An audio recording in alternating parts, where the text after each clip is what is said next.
Finance and Governance Committee, which is here at Newton's Pavilion on the 4th of June. I'm Keith Healy, I'm chairing the meeting. Some housekeeping points. Fire exits are at the end of the building and at the front of the building. The fire assembly point is in the car park at the front, and the toilets are located off the main reception area. Can you all turn off your mobile phones, please? On silent or on turn them on.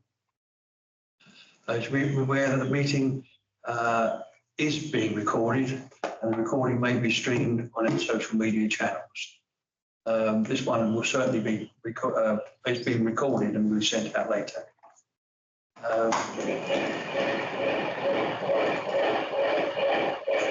All there is to note on the housekeeping side. Now to the main agenda. No apologies for absence, please. No, there aren't any. We're all present. Well done, everybody. Congratulations. Item 2, to note councillors' declarations of interest in matters on the agenda. I have one on item 11.1. Local government pension scheme, discretion is within the policy. My pension is provided by that pension fund. So I shall leave the meeting at that.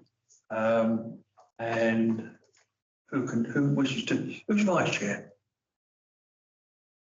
I think it's Amelia.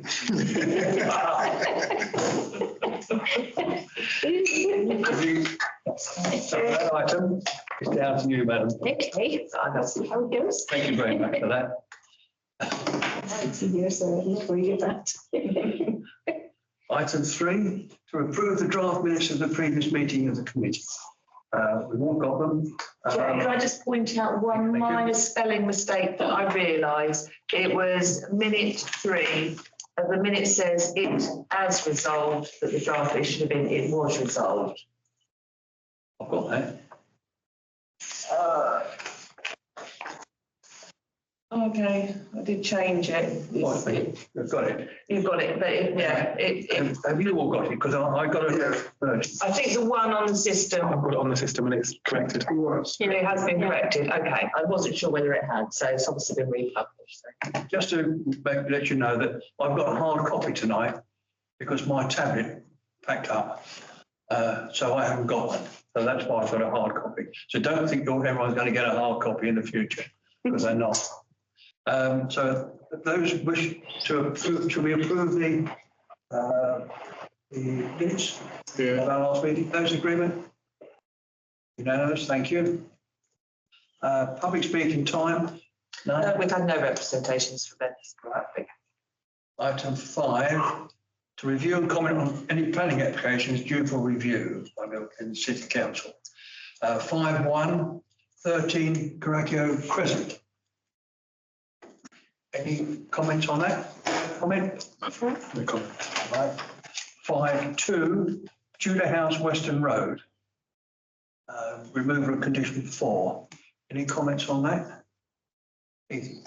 So I understand from this is seeking to remove a condition which was which allowed an annex, which prevented an annex from being used as a separate dwelling and rented out. And I don't remember, this was a long time ago, and perhaps was even before I was councillor, but I know on several occasions as councillors, we have stated that we are not in favour of people renting out annexes in their same plot. I personally think it's a dangerous precedent. Do we wish to object? I would propose that we do object. I'll second that. Those in favour of the objection? 1, 2, 3, 4. Those against? 1. Abstention? That's so the objection, we'll make an objection. Thank you. Chair, could I be clear about the grounds for the objection, please? For the minutes. So If you look at condition 4, Yeah, We'll object to its removal on the grounds of creating a separate dwelling, and it'll be overdevelopment of a plot. okay, thank you. That completes item 5. Item 6, to review and note the financial management information report showing income and expenditure against the budget for the year to the 30th of April 2024.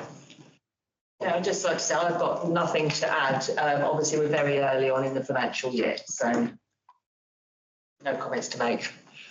If the budget's wrong this time of the year, Yeah. we are in trouble. Yeah. Right, thank you. Item 7, to review and note cash and investment reconciliations 30th of April. I've got no comments to make on this. Obviously, I'm happy that members of the council are now signing off the bank statements. To note, agreed, thank you. Agreed.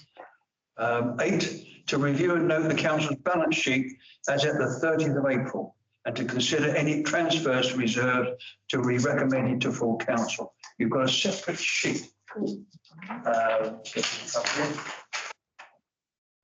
Yeah, would you just like me to? I would love you to through do this? that, please. Obviously, we're approving a couple of transfers. First of all, when we looked at the revenue budget for the financial year 24-25, at the same time, we approved the medium-term financial plan. And in that plan, we allowed for a transfer from general reserves of 150,000 into the rolling capital programme to support the Sydney Buildings project. So that's the first transfer I'd like to formally make.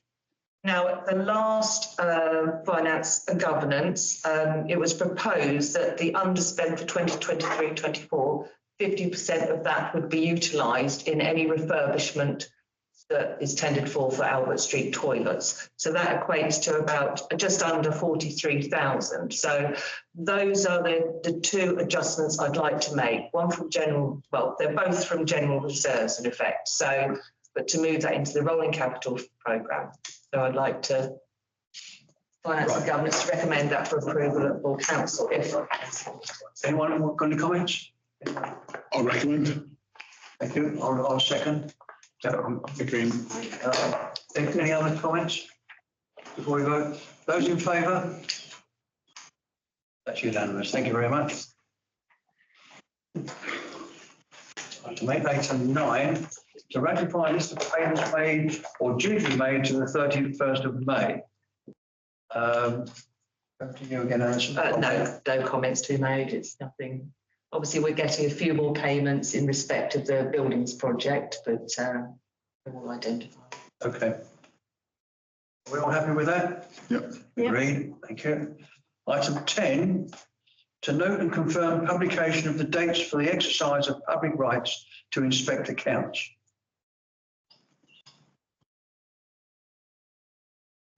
Sorry, it's just the standard 2-week period. So I haven't been got it in front of me. I do apologise, but let me. I think it was included in the pack on the previous occasion, but we didn't actually minute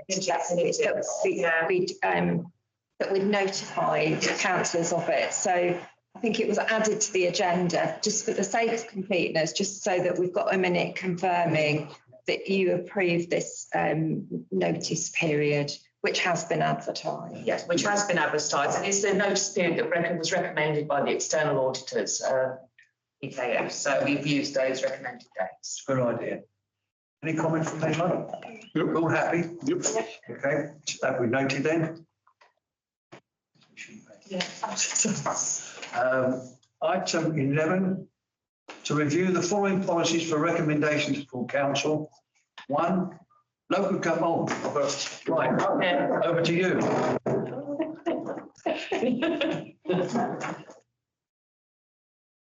Would you? Okay, I will wait.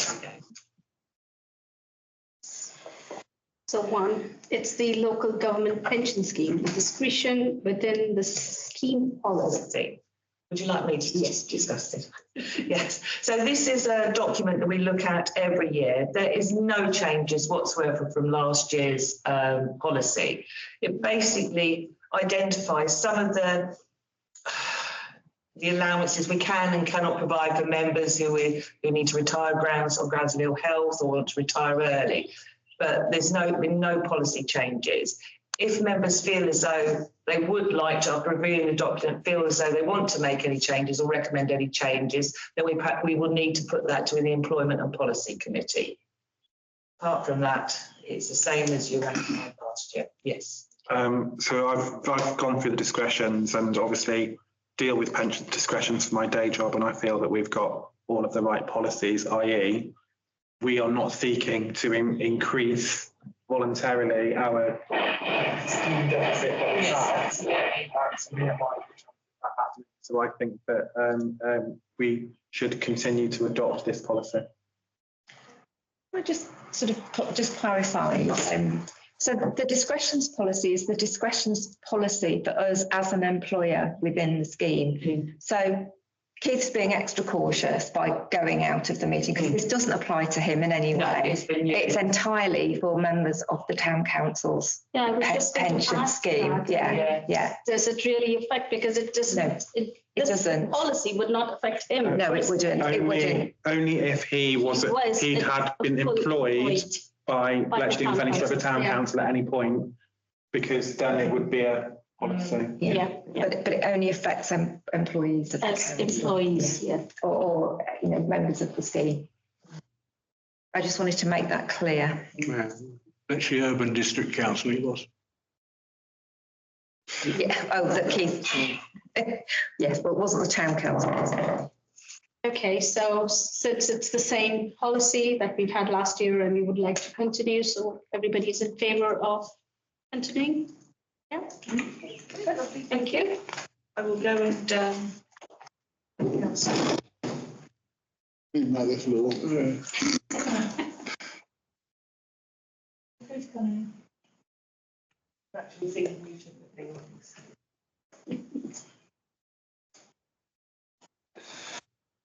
You left me out there on purpose. You would have done. Yeah. Is that 11.1 finished? yes, so now we're at 12. Thank you. 12. Receive a premises report and consider any recommendations therein for expenditure on building maintenance or repairs. Page 6198. Who's going to take us through this one?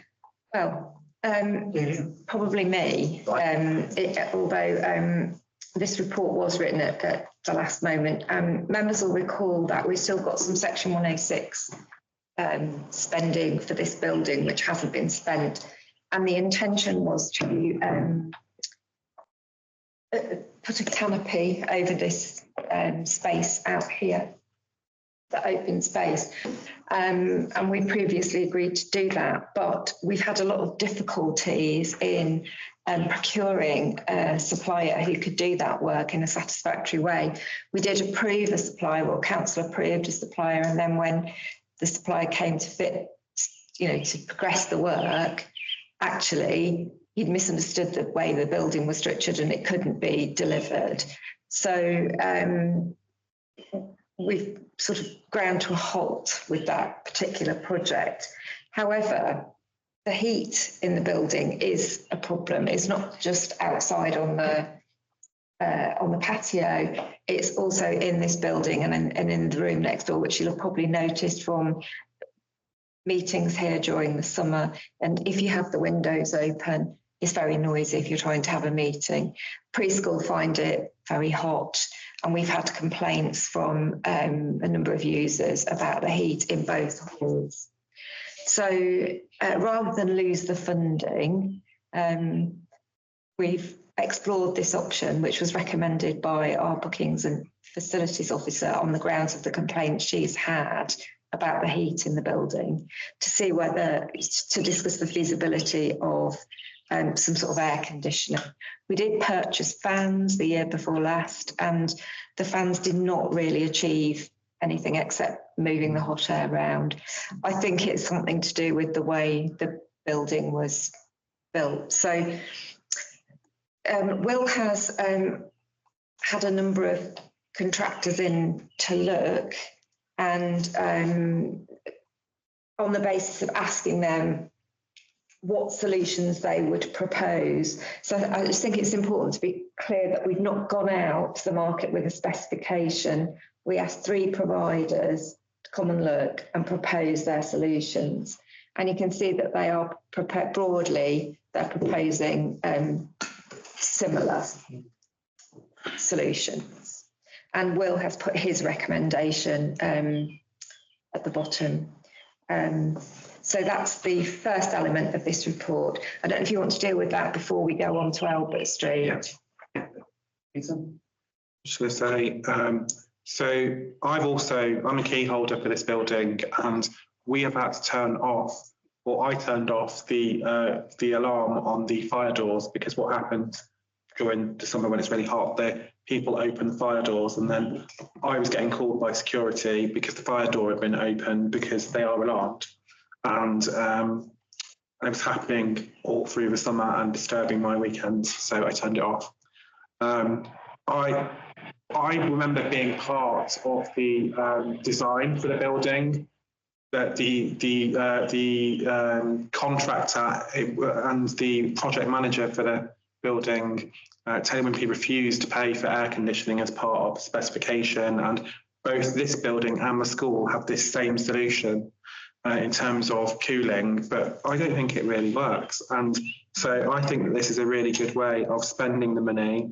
It will reduce complaints, and essentially this is at 0 cost to the council because we were given an amount of money to fit out the building. My only concern is that any solution, you know, we kind of find a way of not damaging the aesthetic of the building in terms of you know, fitting it.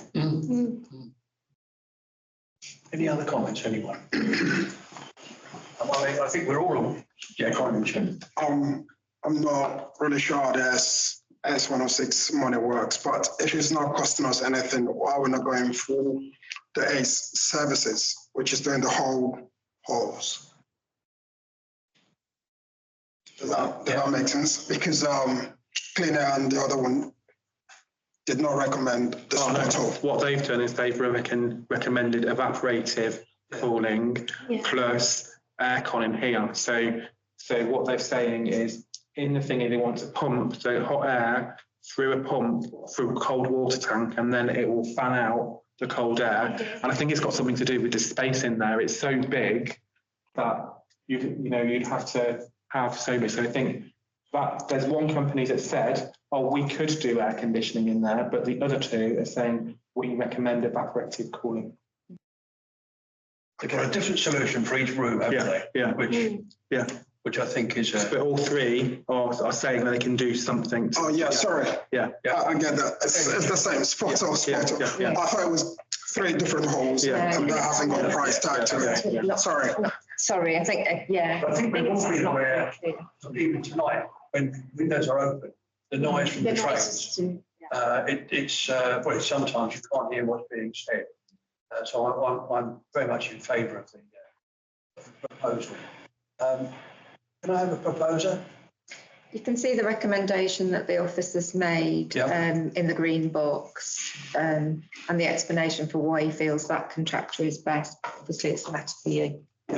I propose that we go with the officer recommendation, but I would like it's added that, because I have not seen how it's going to be delivered, that obviously we want the units that are kind of being, to be hidden at the back of the building and for the aesthetic of the building not to be changed. Yeah. With that proviso, I'll second that. Those in favour of that proposal? As per drawing, you mean the flat roof there? Sorry, yeah, I'm just saying that we've not got a set of drawings here. So I'm asking for, obviously what we don't want is some provider going, right, we're going to stick this right out the front of the building. So it's over the spending authority of this committee. Yes. So we've got a little bit of time to get those drawings ready for the next meeting. It's better to do that, to get the drawings and then take a decision, because from my point of view, I know that he's mentioned about the cooling air and then the water tank and the fan. But if he's going to do that for all of the halls, how is he going to pull the pipe, or is it going to be a long distance, if it's going to be one cooling tank?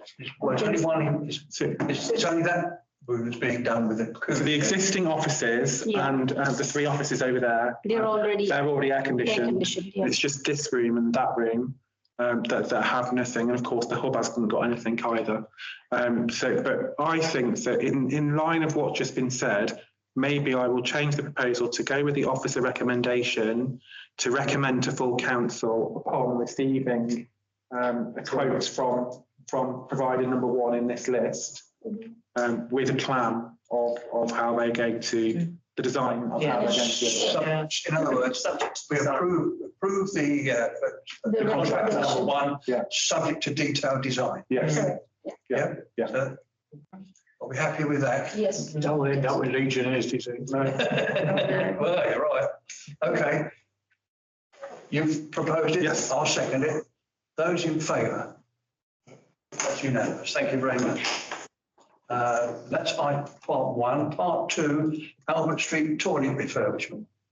Yes. So if you recall, a specification has come to council before for this refurbishment work. Again, we've got a bit of time with this because we're still, we're only at the heads of term stage with the lease. So this is a specification that's now been further revised to take on board the comments about the disabled toilet. But there's still time if you wish to make any further alterations to the specification, they can be done. So as I understand it, the alteration to the specification is primarily just to add to what was intended for the disabled toilets hadn't been included, basically. The reason why they hadn't been included is because they're in better condition than the other 2 blocks. The tiling in the disabled toilets is pretty much floor to ceiling, and actually the tiling is in reasonable condition. So whereas with the ladies and the gents were proposing UV PVC cladding, the thought was that wasn't necessary in the disabled toilets. But we've added to some of the things we think we can do to make the disabled toilets look a bit like they've had more treatment, because you want to give the impression of a level playing field, don't you? Yeah, that's really important to me. Sorry, Chair. Now, just to remind members that the financial arrangements for this project, you agreed at basic item 8, where the transfer of funds were transferred to the Albert Street toilets. Right, any other comments from anyone? Well, as far as this table's concerned, if it's not broken, don't fix it. That's it, isn't it? Yeah. So, sorry, Chair. So I'm sure the officers have looked at it, what we made some comments about it being vandal proof and stuff like that. So That's been incorporated in that's been incorporated. specification. Yeah, it's a Vandal specification. resistant, I think. Just to make sure it's as least vandal proof as possible. Yeah. I mean, nothing's, in my experience, nothing's completely vandal proof. Tried it and failed. So Ron. Yeah, what we've got to be mindful of though, before the election come through, they were looking at all toilets had to be unisex. You couldn't have men and women. So we'll have to be mindful that we don't get caught into something like that. But that could be 4 or 5 years down the line. I think it's another quite brand new toilet. I think it's I think it's a long way down the line, and we've got a 5-year. Make it very suddenly. Yeah, I mean, let's face it, took them however many years to bring the toilet tax. Do you remember when we were looking for the discount on non-domestic rates? It took, I can't remember how many years. It was nearly in double figures by the time we got that through legislation. So I think we're all right for a year or 2. Yeah. Right. One question. Obviously, it talks about we're making quite an investment in these toilets. It talks about using existing kind of hand dryers. I don't know how old they are and whether they're the most energy efficient ones, and actually, is that something that we should maybe look at as well? Because I think so. if we could save money by having a more efficient hand dryer that uses less energy, you know, I think that's. Yeah. And it could be That just we're could spending be a few £100 more. Just, yeah, that's definitely worth looking at. So we'll give that feedback. As I say, when we're ready to tender, we'll probably bring the specification back anyway. But yeah, I'll ask them to look at that. Okay. So again, this is a recommendation to the full council. Who's making the proposal? Ron? Seconder? Okay. Those in favour of the recommendation from the council? Thank you, unanimous. That's item 11 finished. Item 12. To receive a premises report and consider any recommendations therein for expenditure on building maintenance or repairs. Page 6198. That's what we've just done. isn't it? I've just done that. Right, how about item 13? Let's go. Let's make some progress. Item 13, to receive an update report on progress with the Sycamore Buildings Work project and to consider any recommendation to be made to full council. Pages 99 to 100. Right. Delia?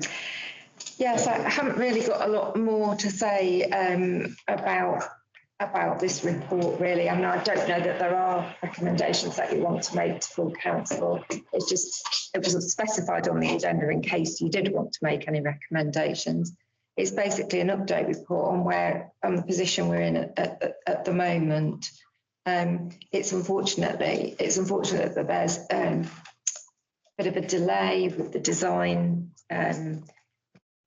specifications due to some of the problems that they've run into, and we'll spend quite a lot of time on working with different contractors who've been coming in to do different bits of surveying of the building and sorting things out, including what we're going to do with the IT, the BT lines, and because we don't have full fibre, we have fibre up to the edge of the property, and then we have copper.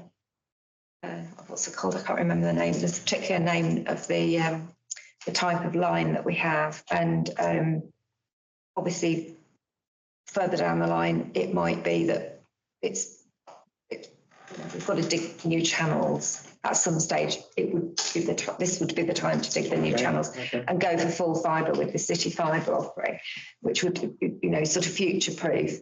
But it's taken an enormous amount of work to get to the situation where surveyors and BT could agree amongst themselves what we've actually got and what could be done to change it. So that's taken quite a bit of time. So there's quite a lot of work being done.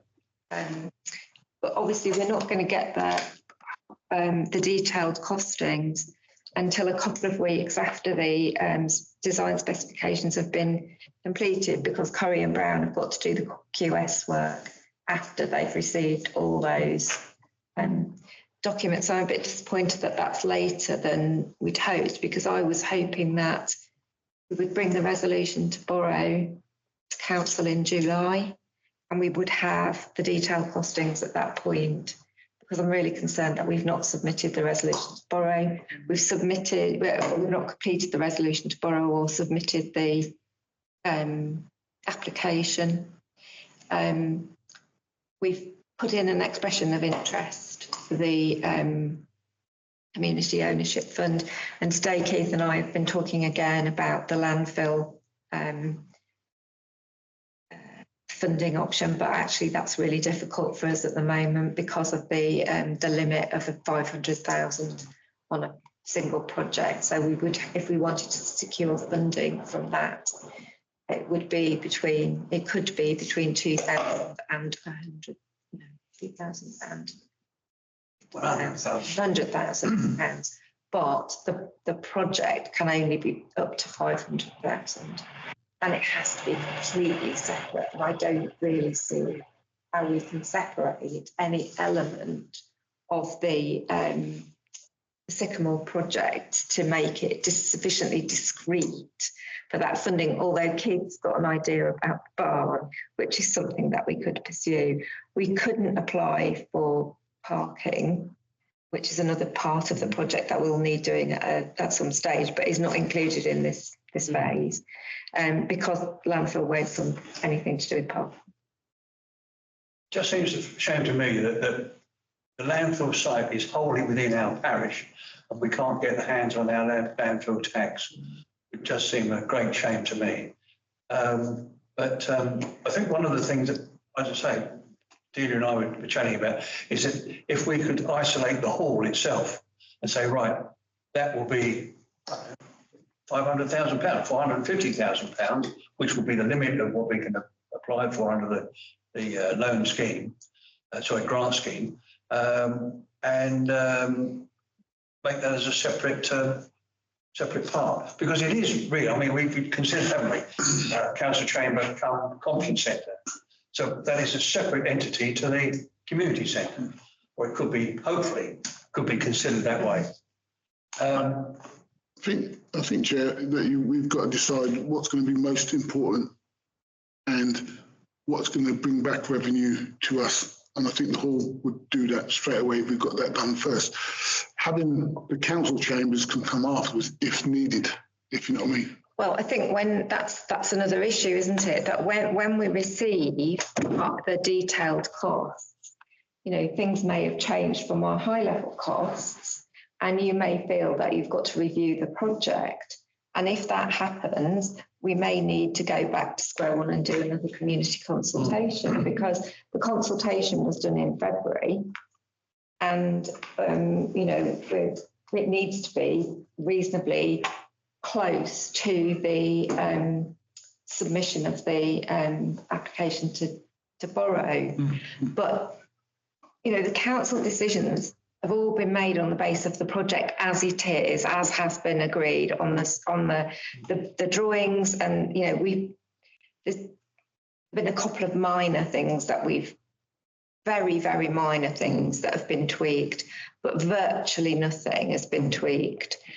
If we are going to start making major changes and start phasing it and doing things like that, all has to go back to full council for approval. And don't forget, the other thing that had been revised was that the costs could be substantially more if the project is split. It will be more if and this is my concern about being able to separate the barn from the rest of the project, is that parts of the work are very, I'm not equipped to say how much, for example, the insulation or the rewiring or the heating, how that could necessarily be separated into another phase. I don't know. Yes, or that's if it has to be a separate phase, or is it just a separate element within the whole project that we could apply for? It's something, a question. It's something to work on, to do more work on. Yeah. But my impression from the guidance, and I think Alison felt the same when she looked at the guidance, and it doesn't appear to have changed in the current funding round. They're quite alert to people trying to sneak part projects through when that's actually a whole project. I mean, the criteria is set for whatever reason. I mean, the delay for the barn, doing the barn, you can get the hall done first, but the barn will come second. Or is it the whole project going to get done in one phase? You've agreed to do the project. I understand that, but they're going to work on the hall first and then the barn. Yeah. Or are they going to work on the whole lot at the same time? No, it'll all be worked on at the same time. That's my understanding of how. That's what I'm talking about. Yeah. Not to do the barn, I think we'd have to shoot. Oh, no, I'm not saying not to do the barn. We're going to do the barn. It's when. I realise that, Richard. No, Yeah, go on. I was going to say, so I've also been on this website, and I think I agree with you. One of the things though that they have publicised a lot is they made a £1 million contribution, I think, to Bletchley Park, and of course that does not meet the terms of their own fund. And you know, is it worth engaging with Bletchley Park to actually see, you know, if they can give us any kind of advice on what they had to go through and whether they had to phase any projects, and you know, considering that we, you know, they're a local organisation to us, you know, I'm sure they'd be happy to kind of have that conversation with us. Yeah, okay. Well, so are we happy to note the report? Yes. Okay. Is there anything further, please, Chair, that you wish the officers to do apart from carry on with what we're doing at the moment? Because we're very happy to be guided, aren't we, Alice? Yeah, absolutely. What Ethan said.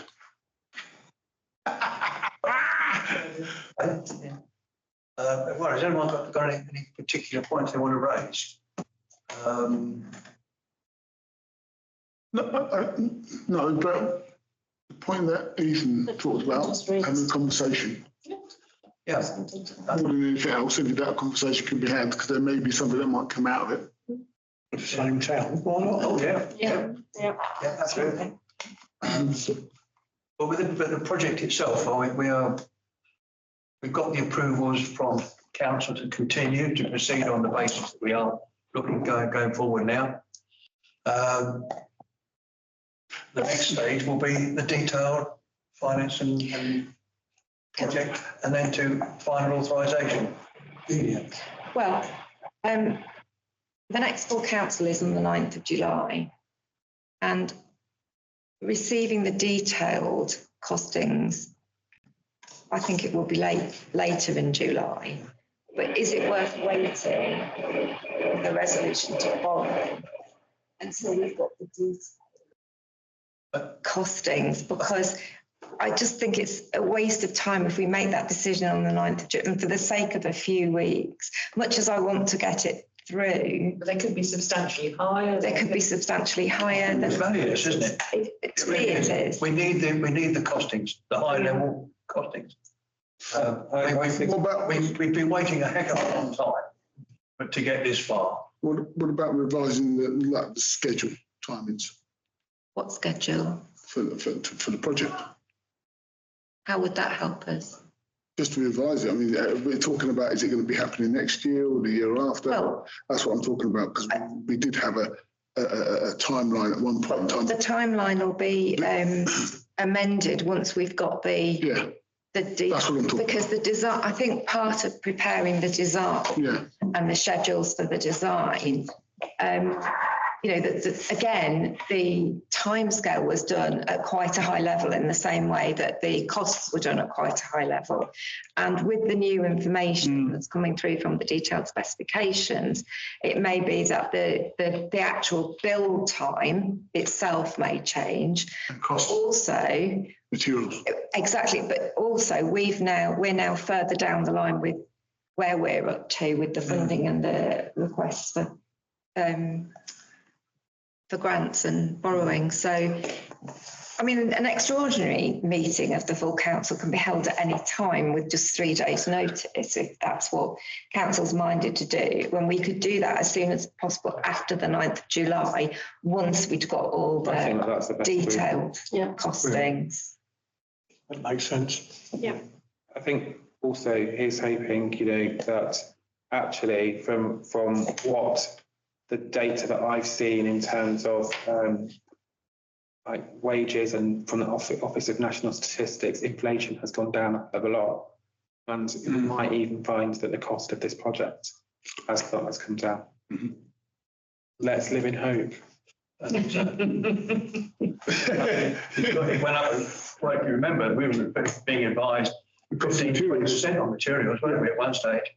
That's not going to come down, unfortunately. Anyway, we've noted the report, and if necessary, there will be a special council meeting, which will then hopefully consider the schedule, pricing, and the contract details. Any other matters on that particular item? If anyone's got any, sorry to interrupt, Chair, if anyone's got any questions they want to raise with me or Alison in between meetings, very happy to have individual discussions or answer questions. And, we have got, I think Will's been trying to arrange some steering group meetings. He's managed to book them at a time when Richard, Nathan and I have already got another commitment. So I think that will have to be rescheduled. Some of them will have to be rescheduled. But outside of that, still happy to talk to anybody about it, because this is a really big project for the council. Yes. Right. Okay, thank you, members. That's the end of the meeting. Thank you.